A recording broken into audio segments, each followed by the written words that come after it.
bien, c'est simple, c'est grâce à Antoinette Kinch. Maître Kinch, qui était dans le comité vaudois et dans le comité suisse de l'Association pour le suffrage féminin, a eu l'idée dans les années 57 à peu près, ou 56, de suggérer aux citoyennes vaudoises de réclamer leur carte de vote à leur commune. Alors, et bien, évidemment que toutes les communes ont répondu, mais madame, vous vous trompez, tous les Suisses sont égaux devant la loi, ça ne veut pas dire que les Suissesses peuvent avoir les mêmes droits de vote que les hommes. Alors, elles ont toutes, toujours sur le conseil d'Antoinette Kinch, déclaré qu'elles réclameraient ce droit au tribunal cantonal puis au tribunal fédéral. Et quand c'est allé au tribunal fédéral, eh bien, 2 juges sur 7 ont pensé que Maître Kinch avait raison. C'était évidemment insuffisant, la cause était perdue pour les suffragettes, mais ça avait ouvert un chemin dans l'esprit des Vaudois.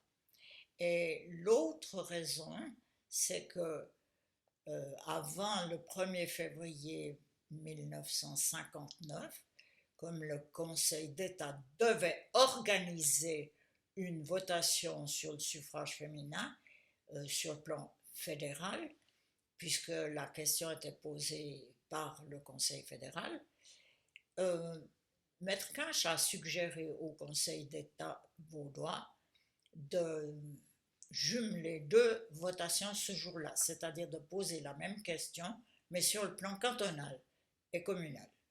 Donc, les Vaudois ont dû voter pour 2 papiers différents, un fédéral, un cantonal, et comme ils ont à une petite majorité dit oui, les femmes peuvent avoir le droit de vote, eh bien, elles l'ont lu sur le plan cantonal le même jour.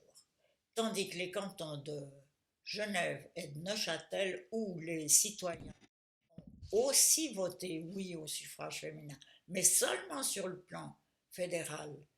Alors, ils ont dû attendre de réorganiser une votation cantonale. Les Neuchâtelois, ça a encore été en 1959, tandis que les Genevois, ça a été en 1960. C'est pour ça que nous sommes les premières.